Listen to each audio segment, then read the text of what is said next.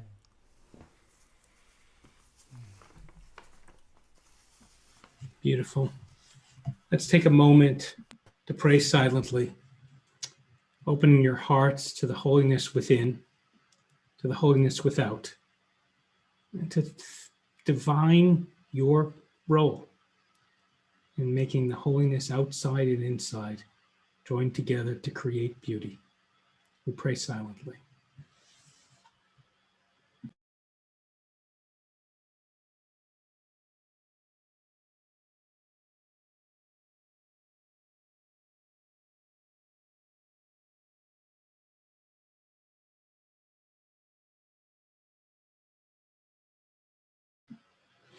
Amen.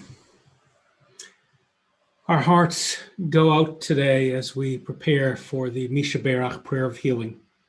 Our hearts open and go out to the family of Stephen Heller, our congregant who passed away this morning, to his wife Sandy, to his daughter Sari Radican and her family, to Casey Carmona, his cousin, to the extended family. Our congregant will be buried on Tuesday, and then there will be a memorial service that late afternoon around 4:30. Our hearts go out to all those who suffer, the many who die from things like Steve, from that heart attack or from cancer or from the many diseases that take us, coronavirus. We open our hearts and bring in all those who are suffering in the southern part of this country, particularly as they deal with the results of a terrible storm that dropped snow, turned off electricity, and made so many without heat, electricity, food, and water. As the illnesses and deaths pile up, we hold them close. And we hold in our own hearts all those who are suffering physically, emotionally, spiritually, mentally. We invite you to take a moment in the chat and drop the names of those for whom you're asking for blessings of healing. Say their relationship to you also, or do it in the comments box on Facebook. And we'll all sing together with Cantor Doug, the Misha Berach prayer.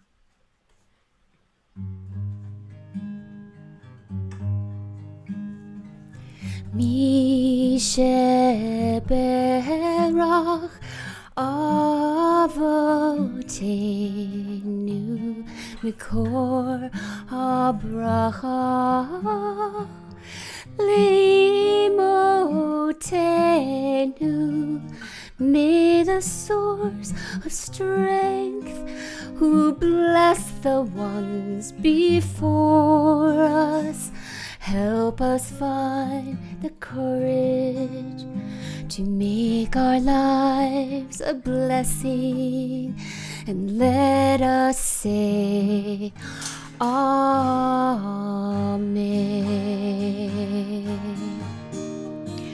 Misha Berach Imotenu Mikor HaBracha love tenu. Bless those in need of healing with refuah shlema. The renewal of body, the renewal of spirit, and let us say, Amen.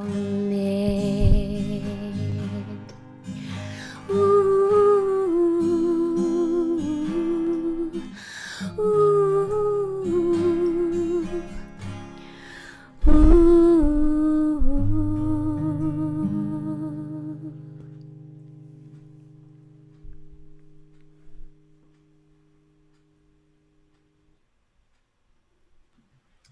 Beautiful. Amen. Thank you, Jared and Sheryl. Beautiful.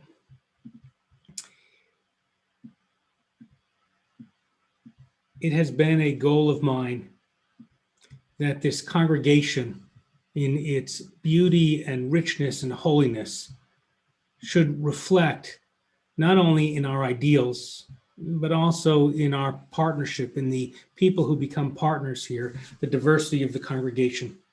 And in many areas, we're doing quite well. People know that we welcome with open arms families with children and adults with uniqueness, atypical challenges, special needs. They know that we welcome Jews who consider themselves, know themselves to be lesbian, gay, bisexual, transgender, queer, questioning, and more. They know that we welcome in theory and increasingly in practice Jews and Jewish families who are multicultural, multi-ethnic, multiracial, people who are struggling with addiction. Our arms are open wide.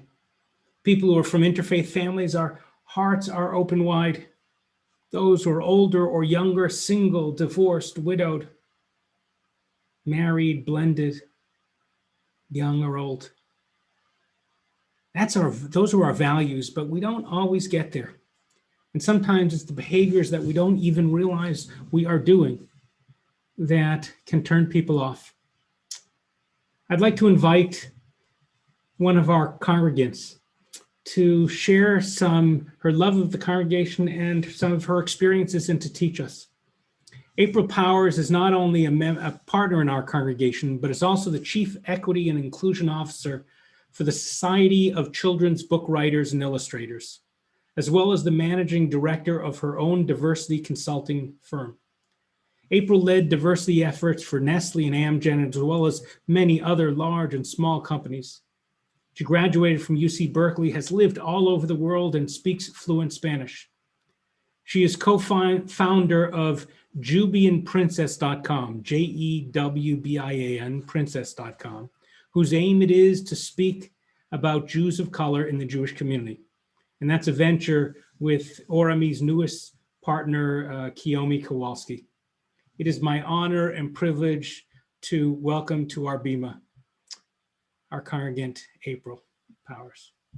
Thank you, Rabbi, and thank you everyone for being here and for welcoming me and my family and friends, all of you.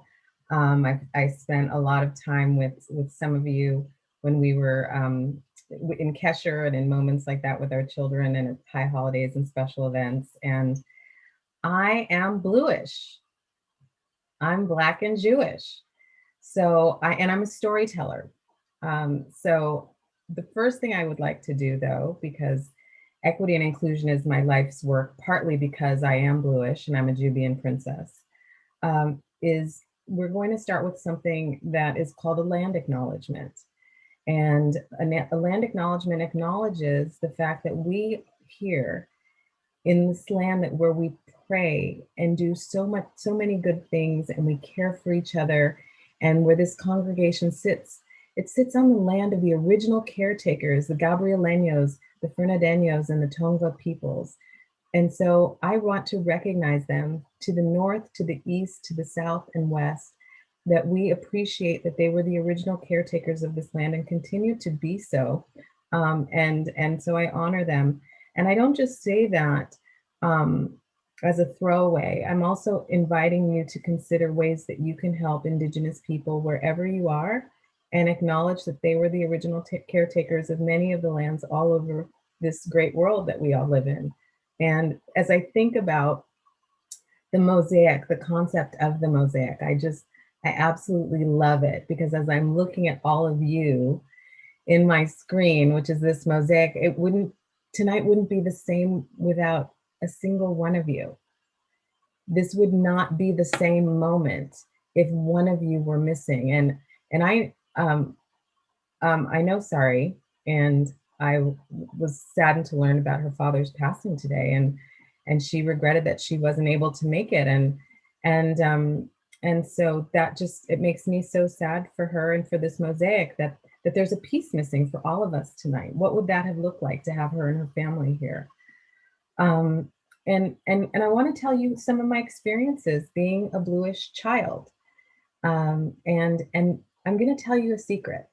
I'm going to tell you something that you may know or you may not know. I mean, it's kind of obvious because I'm here, right? So for those of you who are worried about your child marrying somebody who's Jewish or bringing home a Jewish person, you know, my mom didn't. And her daughter, her child, one of her children is a very dedicated Jew. My husband is Jewish. We're raising our children Jewish. And I love Judaism. I'm probably the most heaved out person that could be in the Reform, in a Reform synagogue. My house is full of Judaica. And so and my brother, maybe not so much, but you never know. And the point is, for those of you who are worried about it, I'd not worry about it, A. And B, think about it as growing our human family. One of the things that we have to think about as a minority religion is we don't proselytize, and the growth, if it's going to come from within, and if we're going to survive, we really do have to consider that we want to embrace mixed families. We want to embrace interfaith families, because from that comes so much love and appreciation. And I have to say, and without disparaging any other synagogue or place, I was watching you guys for years and years and years and telling my synagogue, look at how welcoming this place is. Look at I was doing it based off the website, right? And then I knew friends who would join and they would say how much they loved it. And then more friends would join. And then finally we got to the point where we started shul shopping, and my husband said, this is the place. They're forward thinking, they care about kids, their youth group is critical to them. They're thinking 3 steps ahead of where other synagogues are thinking. And I was like, I knew that. So I want to say first, I love you guys. I absolutely do. And one of the reasons that Rabbi Paul and Rabbi Julia invited me here today is because we always know we can do better. They want me to share my experiences being a Jew of color, which we call #JOC. So I'm teaching you some new hashtags tonight. So we want you to know what it's like to walk into a space. I know you know what it's like to be underrepresented, but to have the intersectionality of being underrepresented or a minority on so many levels. We talked about neuroatypicality, LGBTQ+, being a JOC or Jew of color, being disabled, right? There are so many layers to all of this when you walk into a space, but then to walk into that space where you want to pray, where you're talking about the mosaic and the face of God and B'Tselem Elohim, like I'm gonna walk into this space and be home, right? I love Ormi's. I have my Ormi hat that says "You're home," and it has so many meanings, like you're home, you are home, and you're home. So and Shalom Bayis, right? Like this is where we want to be at peace. And then for some of us who are not like everyone else, it's not peaceful. It's awkward and uncomfortable, and not because you're doing anything consciously. What I want you all to know that a lot of this is unconscious. But here are some of the things that have happened to me since I was a little girl. And the end of the story is, you know, that I'm passionate about Judaism. And the end of the story is, despite all of these little things, they're called microaggressions. And they're micro because it's like death by 1,000 cuts. These are things that happen to you over and over and over again. And then you think to yourself, well, maybe I just shouldn't be a part of the synagogue or be a part of Judaism or have a bat mitzvah or b'nai mitzvah. At my stage, I need a b'nai mitzvah. Somebody hook that up, please. But that's not Temple's fault. That was, my dad was more like, okay, I don't know, no. But my mom is Jewish, for anybody wondering. She's Jewish, she's on here, I'm not gonna say who.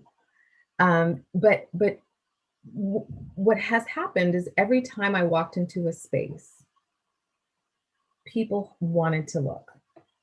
They could not help themselves. And I could feel it. And I want you to think about a time where you saw somebody who didn't look Jewish walking into your synagogue, and how many times you looked 3 rows back to see who that was, probably thinking to yourself, wow, they're gorgeous, right? That's probably what you were thinking, because mixed kids are gorgeous. You were probably thinking, wow, that kid looks amazing, right? But to the person walking into that space, they have just been othered. And they've been made to feel like they weren't just part of the whole congregation. And so I'd like you to think about that. And I'm going to tell you what happened to me. I'm at High Holidays a couple years ago.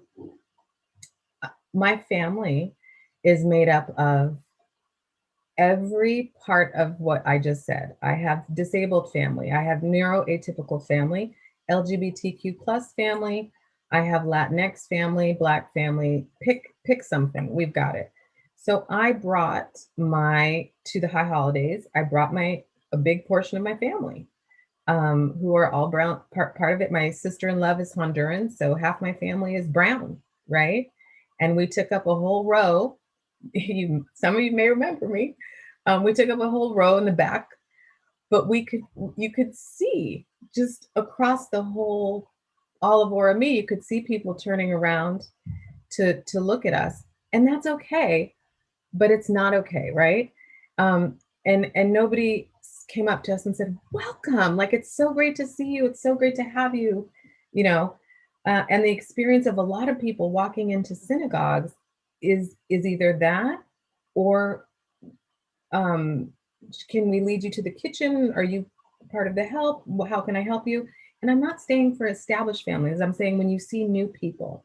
And so I wanted to give you some ideas around what can you do when you see somebody that doesn't look like you walking into your synagogue, that maybe is rolling into your synagogue in a wheelchair, or may, you know, to the point of the family who spoke earlier, who they may have someone who has neuroatypicality, they might be having a difficult moment. The best thing you can do is say hello and welcome. And you know, and just say, it's so nice to meet you. I am so-and-so, welcome. And if that's the most simple thing you can do, I love Oprah Winfrey's video, Just Say Hello. If you can Google that, it's an old video, but you see all of these people on screens just like us just saying hello. And I don't want to eliminate your uh-oh feeling, right? Like, we're all on high alert right now in synagogues for people who don't belong. And I don't want to take that away from you. We should be on high alert for something that is off, for our own safety. But when somebody comes in that doesn't necessarily look like you, I'm going to invite you to consider not staring. There will be plenty of time for that, especially if they feel welcome and come back. There will be plenty of time for you to stare into their beautiful faces, because you're going to go up to them and you're going to say, hi, I'm so-and-so. Welcome. We're so glad to have you. You know, what can I tell you about Orami? Because they might have that sticker, right? But before you assume someone's there to help, or that they're there to work, or that they're, you know, there to do anything other than pray with you, please just consider them a future member of the congregation. I've been in spaces, I did some trips with Aisha Torah when I was younger, and people were just trying to figure out what I was, right? Like, so they would ask all these questions and play all these games. It is not fun for a person who's of a mixed background or mixed race or mixed heritage or interfaith to be asked, what are you? We'll tell you when we're ready, right? Even if it's couched in the, oh, you're so beautiful, what's your background? It's othering to the person who is on the receiving end of that. And I want to just give you all some of that feedback. It's the death by 1,000 cuts. It's the microaggressions that happen over and over. And despite different feelings of not necessarily being welcome, I'll tell you about my experience on J-Date also. 90% of the men who reached out to me on J-Date, with the exception of my husband, asked me if my mother was Jewish, like in one of the first 3 or 4 email messages. So, and yes, she is, but if you are that type of a person, I probably wouldn't be the right fit for you if that was the number one priority for you. And I'm not saying that that's not okay, but I'm also saying if we're going to grow, if we're going to love one another, if we're going to keep this mosaic going, and we limit ourselves to the 13 million people on this planet and don't expand our thought process, and I don't know that the rabbi was prepared for me to say that, but it's true. We have to grow somehow. And part of that is going to be by mixing and adding to our beautiful Jewish family. And one of the things that I've been thinking about with my friend Kiyomi, who I brought over to Orami, and I've encouraged so many people to come to Orami. I really love it here. And I want you to know that I'm telling you this not because I experience this every time I walk into the synagogue. I do not. These are stories that I'm telling you that is a accumulation of my life experience as a Jew of color, walking into not only Jewish spaces, but white spaces and, and spaces where I am the minority. I'm part of the global majority, but in a lot of spaces here where I live, I'm viewed as a minority. So Kiyomi and I decided to start Jubian Princess. We decided that we were going to start with Orami and offer ways to teach tolerance in Jewish spaces so that we can grow and learn together in community. And we're going to start a program on cultural competence. I deliver this to large, you can see, I've Society of Children's Book Writers and Illustrators, 30,000 members all around the world. Nestle, largest food company in the world. Amgen, largest biotech in the world. I've done this training. We're going to offer you for free a corporate training, corporate level style training through the Mosaic program, starting March 24th at 8 p.m. We're going to start with empathy so that everybody can get grounded in what it means to be culturally competent, because I know that so many of you, after the social justice, after the reckoning of this summer, are still spinning, wondering, what happened? What happened? What did I miss? Like, this happened, and then everything in my world changed. The way I have to talk to people, the way we're voting, the way we're looking at things, everything changed. And so I know that's confusing for a lot of you. For those of us who have families that are of color or who are of color, we saw that, and we've been watching those videos for years. And for most of us, we're wondering, why did that video change hearts and minds? Because there's so many of them and they're not stopping. But I want, and the questions that I've heard from a lot of people is, why were Black people destroying their own neighborhoods? Why were people of color destroying stores where they can't shop anymore in their own buildings? And what you have to know is because of redlining, because of just historical injustices that have happened, Black people couldn't get real estate. We couldn't buy, we couldn't get loans. We weren't allowed to move into places. So those neighborhoods aren't ours. And it would take generations for those neighborhoods to even be ours. And so things like that. Like we want to have comfortable conversations and slightly uncomfortable conversations with Jewish Black women. And we're going to open that up. It'll be a series starting with empathy, because I think in the last 40 years, we've lost empathy at a rate of 40%. And we're going to end with cultural competence, so we can talk about welcoming other cultures and what that looks like into our congregation. And I just want to thank all of you for your time and attention, the love and the values that you espouse here at Orami, because I have met many of you. I do see you, and I know that you see me. And I appreciate you so much. And I love that we are a congregation whose foundation is built on inclusion. And that's why I'm here. And you have to know that my experiences as a Jew of color drove me into the work that I do, which is equity and inclusion. And I chose this synagogue. I chose it with my husband, but I have been wanting to be a member for many, many years. And now I've been a member for a few years. And we've stayed, and we're staying because of you. So I hope you'll join us. It's free. We're going to offer this just through Mosaic, just to the synagogues in our area. But we wanted you to be the first. And Kiyomi is on here somewhere. If Kiyomi can wave. Oh, she's still there. She is. Yes. And she's my partner in crime. And just so you know, I just said hi. Shabbat shalom, y'all. And by the way, and Kiyomi converted. I have a lot of friends who love Judaism so much that they converted before a husband, before there were any requirements. They just love our religion, and who doesn't want more of us? So anyway, thank you for having me. Thank you for your time and attention. I look forward to seeing more of you on a more personal level on the other side, where we can all chat. And I look forward, when all this is over, to giving everybody a big hug. I'm a hugger in synagogue soon. I hope you all stay safe and healthy.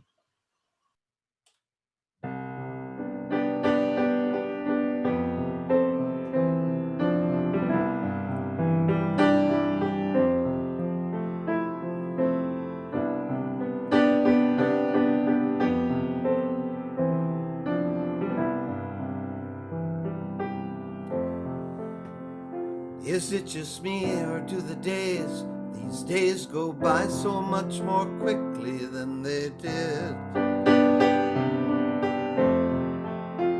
So many strange things going on, so many pieces of the puzzle that don't fit.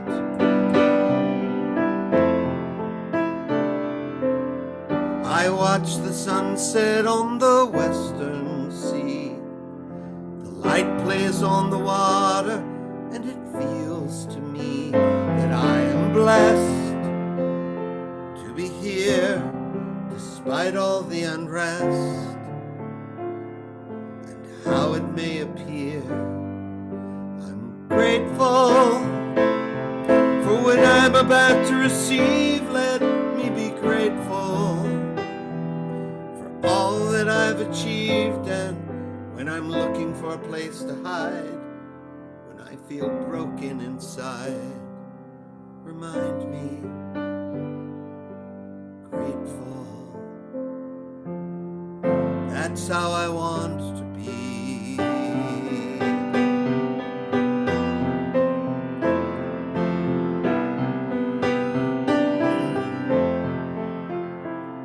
Just look around, it doesn't take that much to be confused. Don't get upset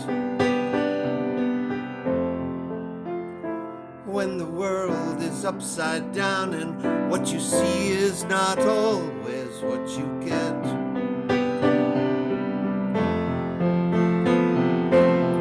There's been so many things I should have done, and so many others that I would not have done had I known then what I know today.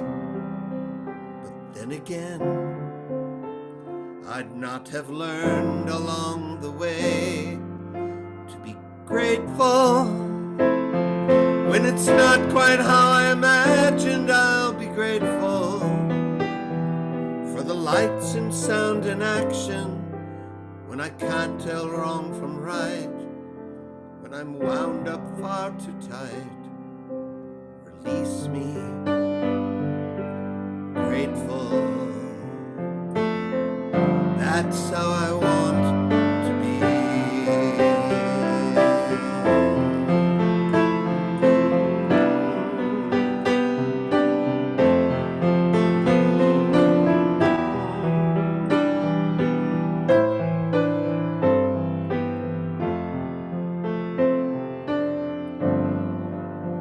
How much you push, how much you're pulled, how much you wait, how much you wish, how much you pray. And if you don't get what you want, then what you want's not what you needed anyway. Zoom out the camera lens and what do you see? The earth, the moon, the planets, and the galaxy. And I am just a speck of dust, lost somewhere in my own universe. Grateful, Modim anachnu lach, we sing and we are faithful, and give thanks for everything, for all that's said and done, for all that's yet to come. Help me, grateful. That's how I want to be.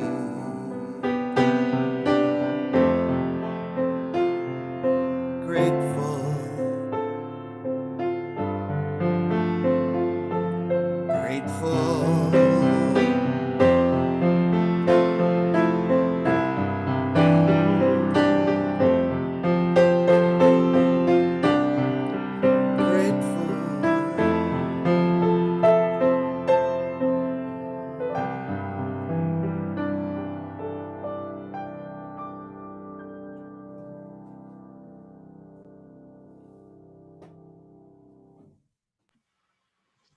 Thank you, Cantor.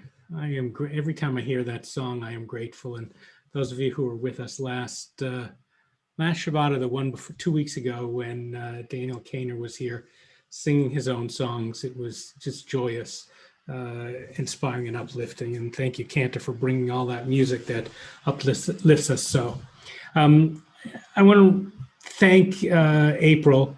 I didn't have a chance to do so yet, for opening our eyes, for uplifting us, for helping us to rise up to be who we want to be, who we ought to be, which is Torah says we should be. And we keep learning, and that you do it from love and with such wisdom and openness is powerful. And we look forward to continuing to walk down that path.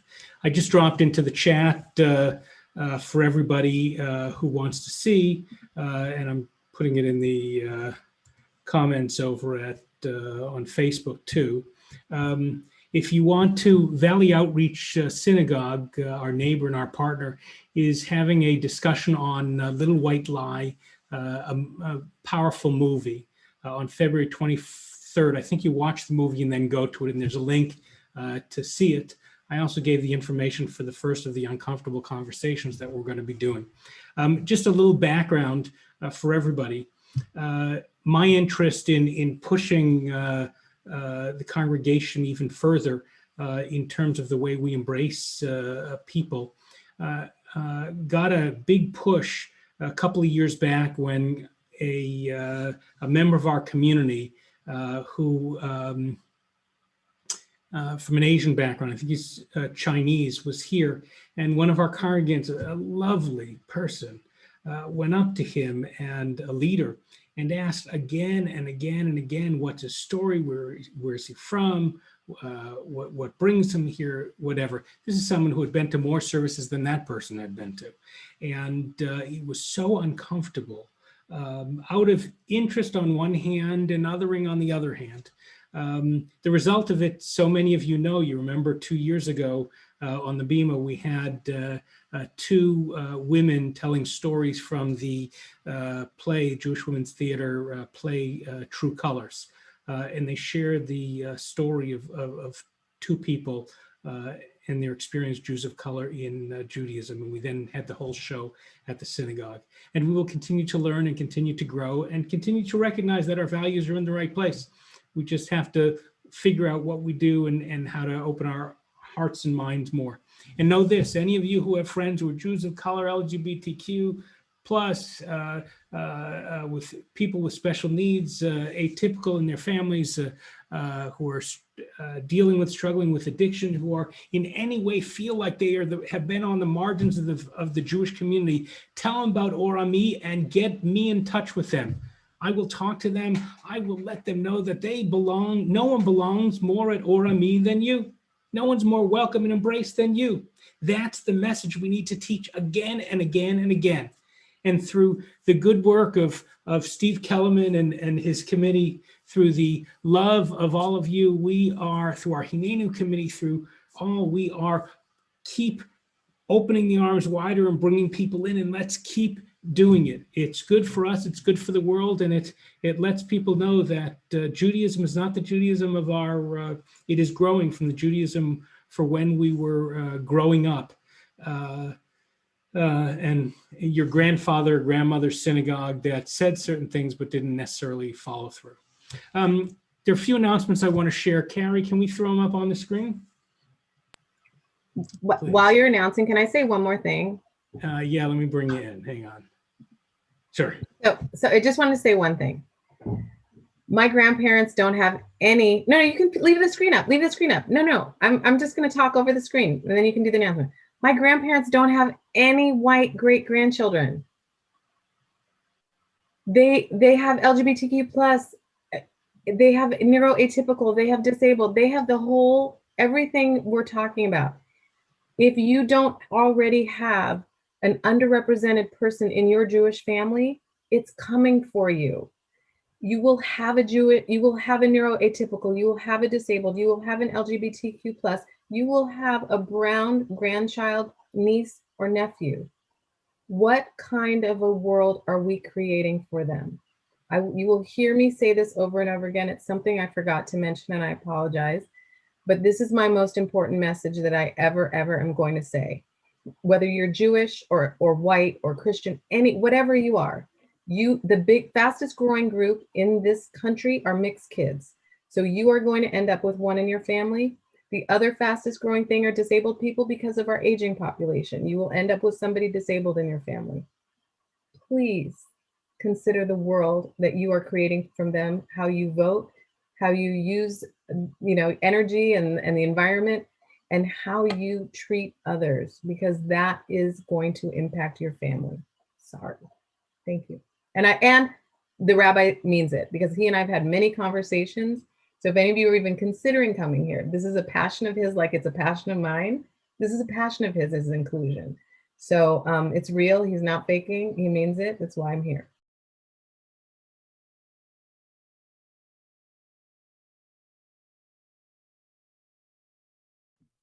You're still muted. I'm sure what you're saying is brilliant, Rabbi, but you are muted. So some would say it's more brilliant when I'm muted. It was very peaceful. It was very peaceful. Thank you. So really quickly, Little White Lie, Valley Outreach. You think, how am I going to go to another synagogue? People never go to other synagogues. Now you don't have to go into another synagogue. You just have to go onto their Zoom. Go to this, watch the movie, and then go to this event.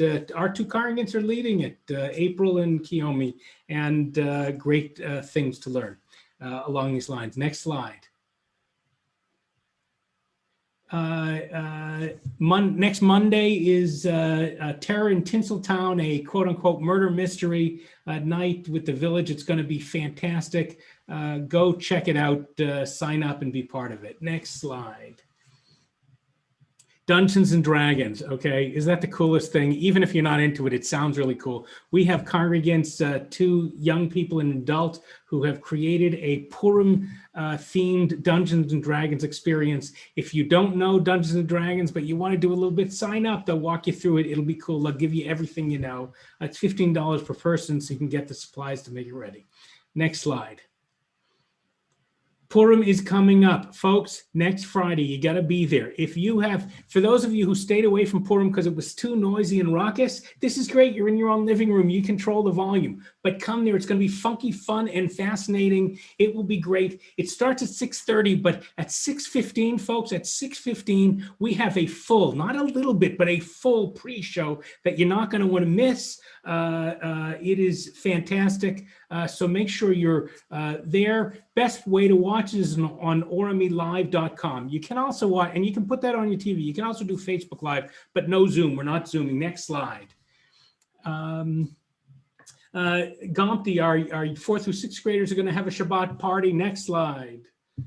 Somti, our 7th and 8th grade group is going to have a soiree for Purim. Next slide. We're seeking sponsors. All our congregants, watch your mailboxes because you will be receiving Orami's essentials, Purim essentials bag, a grogger, masks, and more that you will love. If you want to help us sponsor that or the service that we're putting together, be in touch with me. We have space for a couple more sponsors, and it always helps for us to do the incredible things we're doing. Next slide. We're having a kindergarten through 3rd grade consecration in March 3rd. Kind of cool. Next slide. This is it, folks. There are so many people hungry and suffering and struggling. We are putting food on the table of some of our congregants. You would not believe it. And if you know people who are struggling financially, I need you to be my birdie and let me know confidentially. Then I find ways of being in touch. We want to help. We have funds to help people who are struggling. But the mouths that need to be fed around Los Angeles are the numbers are growing, and Sova Sundays on March 14th, we're collecting again. If you won't go into supermarkets, order things now. Go to orami.org/Sova and find out what's needed and order it, and then you can just drop it off. If you're not comfortable even dropping it off and you need someone to pick it up, I suppose you can send me an email and I'll see if someone can do that. I'm sure we have volunteers. Next slide. Oh, that's it. That's me. So I want to tell you just one more thing. Purim is coming up. Passover is coming up. And in addition to all the rituals we do, we give. So often we're raising money for ourselves, but this year we're doing something different. This year we are raising money for 3 projects, not Congregation Orami, but Orami's partners. Pastor Kathy Huck of About My Father's Business is here worshiping with us tonight. Her Christian ministry, her outreach is to the unhoused all around the valleys. And there are so many people. Nina Tryman just wrote about it, and we'll share that soon. They're getting so many donations, they cannot mobilize them, get them to the right place and deliver to help the people who are living on the streets. And so we're going to help them get a van. We're working with someone who's going to get us a used van at a good price. Steve Kellman's helping coordinate that, and we're going to raise the funds and make sure that the unhoused, way too many people are being taken care of. Second project, we're working with Marla Landis, who's also on tonight. She is the executive director, the West Coast Regional Director of Save a Child's Heart. They bring people from all over the country, all over the world to Israel, from impoverished countries, and give them heart surgery. They're just opening a new hospital now, and we're going to help sponsor a kid from somewhere in the world who needs heart surgery. And it is heartwarming and incredible. And then lastly, there are 2 synagogues just outside of Jerusalem. One is in Mevaseret Zion, one is Modi'in, and we have a relationship long time with these congregations, so we're going to help support their pluralism work. So through these trying times, they can bring the beauty of Judaism as we know it, egalitarian, LGBTQ friendly, and more in Israel. And if there are additional funds, it'll help our own social action programs, but not the priority. Keep your eyes open. We will have opportunities for people to do mitzvahs with that. Thank you To all of our speakers, to Heather, to April, to Steve and the committee for helping make this happen. And thank you to you, all of you coming in from on Zoom or on Facebook Live, YouTube Live, or on Me Live, for being with us and worshiping with us. Sometimes worship calms you down. Sometimes it riles you up as you figure out what your values are and you get pushed. But it should also always bring you to a place of remembering that we are here because we stand on the shoulders of those who came before us, people who instilled in us certain values, certain traditions that allow us to walk forward into life. And we are who we are, caring souls, because of those people. So we take a moment now to remember those who have left this world and gone on to whatever's next. Some of you are saying Kaddish for specific people, some holding others in your hearts. Feel free to drop into the chat those you are remembering at this time, or in the Facebook comments, or say it aloud while you're muted. And Carrie, if you will put up the words of Kaddish, we will say together. Yitgadal v'yitkadash shemei Rabba, be'alma divrach chirutei v'yamlich malchutei, b'chayechon u'v'yamechon, v'chayei d'chol beit Yisrael, ba'agalau v'zman kariv v'imru amen. Yehei shmei Rabba mevarach leolam u'lolmei almaya. Yitbarach v'yishtabach v'yitpa'ar v'yitroman v'yitnaseh. V'yithadar v'yit'aleh v'yithalal shmei d'kudusha brichu.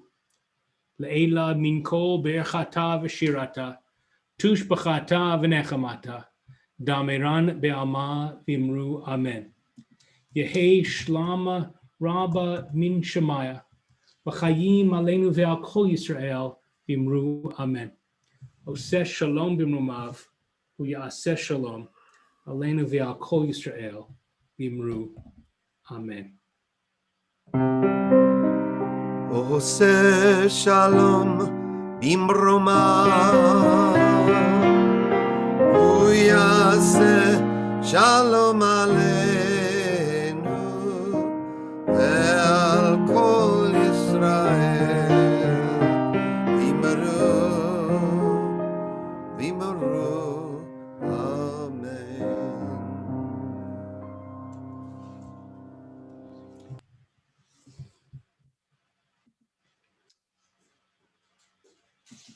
I think as we move toward the end of services, actually, I'm going to get rid of the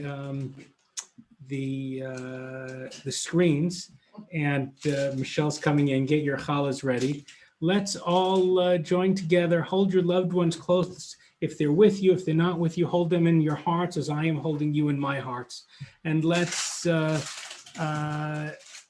sing together a song of closing, asking God to watch over us. Hashkivenu.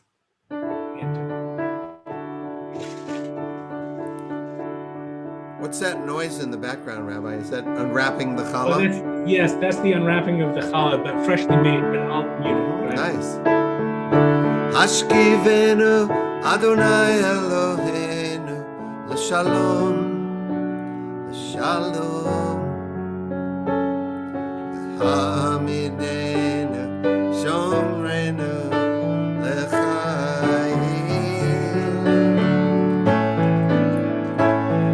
Ufros aleinu sukat shlomecha, ufros aleinu sukat shlomecha.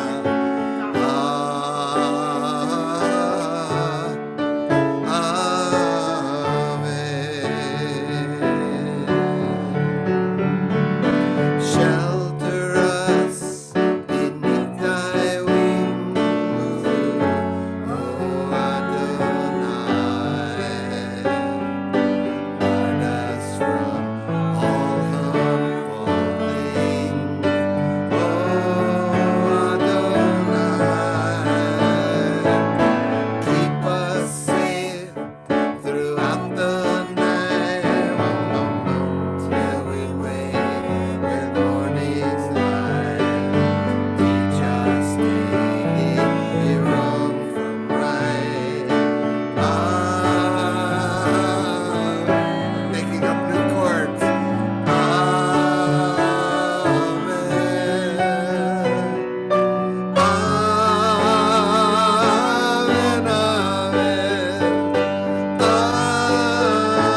challah. What do you got?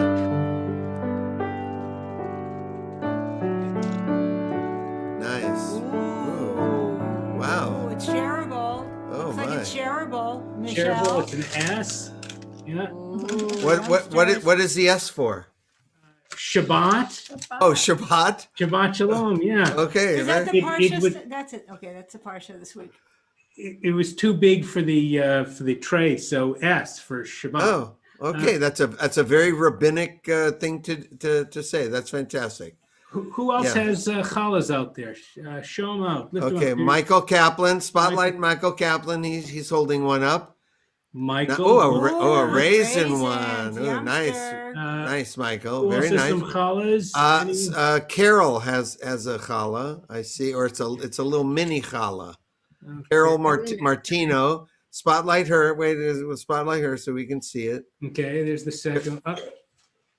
Wow, I lost Carol. Let's see. Carol Martino. There she goes. There we go.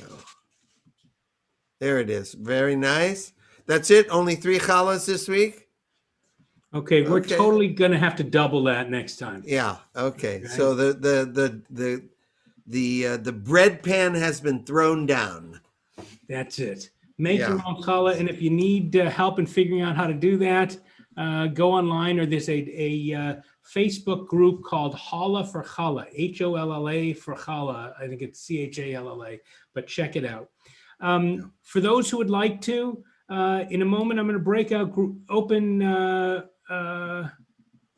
breakout rooms for those who would like to spend 2-3 minutes saying hello to everybody, and then we'll bring you back in 4 minutes if you want.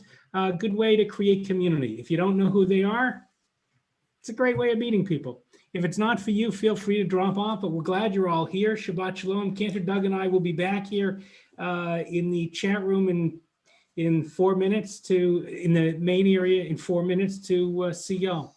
Shabbat Shalom, everybody. Shabbat shalom. Shabbat Shalom.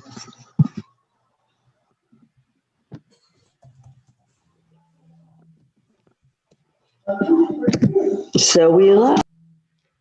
Open all rooms. There it is.